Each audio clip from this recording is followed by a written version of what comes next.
తెలుగుదేశం జనసేన గాలి వీస్తా ఉంది. మొన్ననే ఇక్కడ ముఖ్యమంత్రి జగన్ మీటింగ్ పెట్టాడు. దానికి సాక్షులు ఈ పోలీసులే.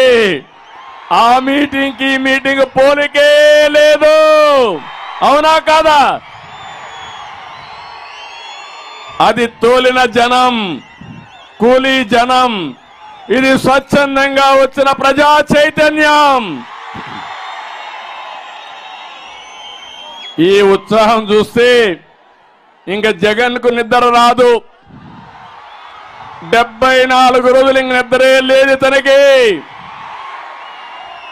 ఎక్కడికి పోయినా ప్రజలే చెప్పబోతున్నారు, చీ నువ్వు మాకొద్దని.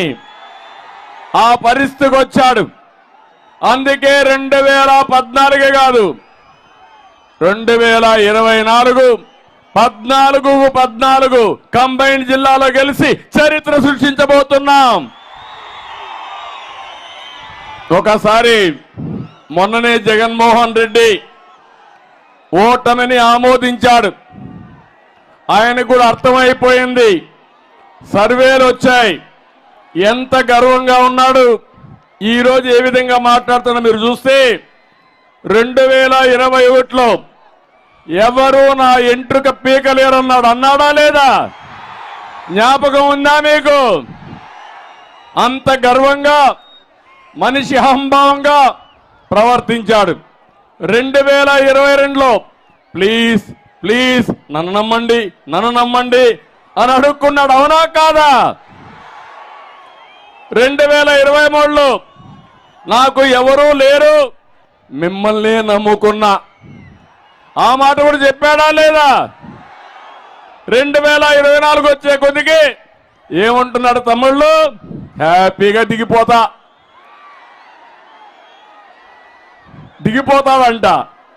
దిగిపోవడం కాదు, దించుతారు.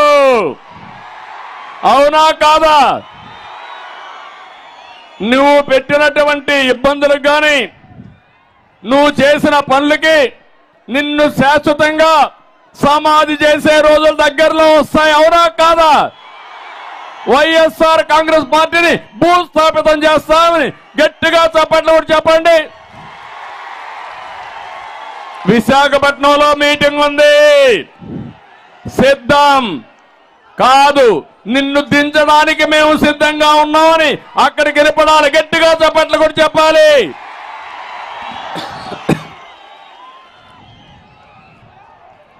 తమ్ముళ్ళు, ఆడబిడ్డలు, మీరు ఒక్కసారి ఆలోచించండి. 4 సంవత్సరాల 9 నెలలు అయిపోయింది. 10 నెలలు కూడా అయిపోయింది. కౌంట్ డౌన్ ప్రారంభమైంది. 74 రోజులే. ఈ రాష్ట్రానికి పట్టిన శని విరగడ కోసం 74 రోజులు ఉండాలి.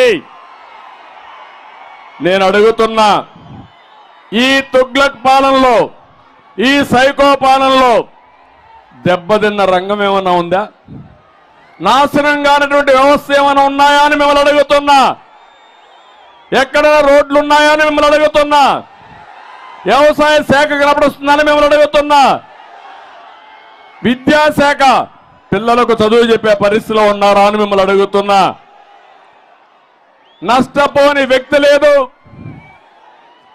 నాశనం చేయని వ్యవస్థ లేదు. నేను అందుకనే చెప్పాను, 2019లో ఒక మాట చెప్పాను మీకు.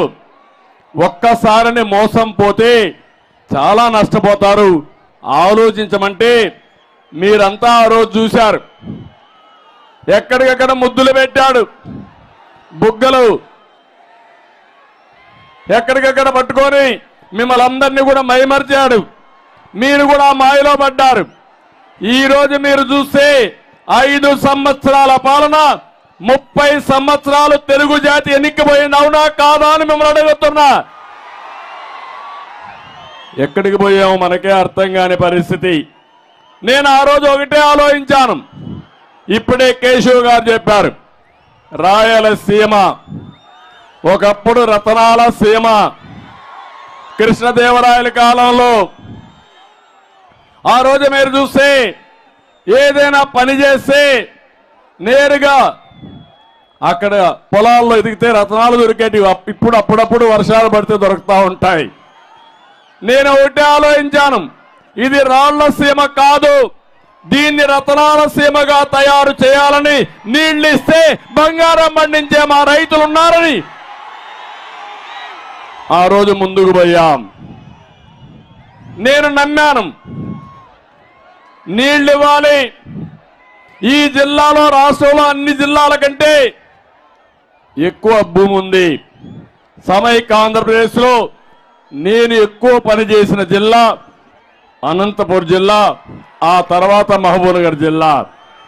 ఈ రెండు జిల్లాలు కూడా పేదలుండే జిల్లాలు, వెనుకబడిన వర్గాలుండే జిల్లాలు, వర్షపాతం తక్కువ ఉండే జిల్లాలు. అందుకే నేను ఒక శపథం చేశాను, అనంతపురం జిల్లాకి ప్రతి ఒక్క ఎకరాకు నీళ్లు ఇవ్వాలనేది నా ఆలోచన, నా జీవిత లక్ష్యం.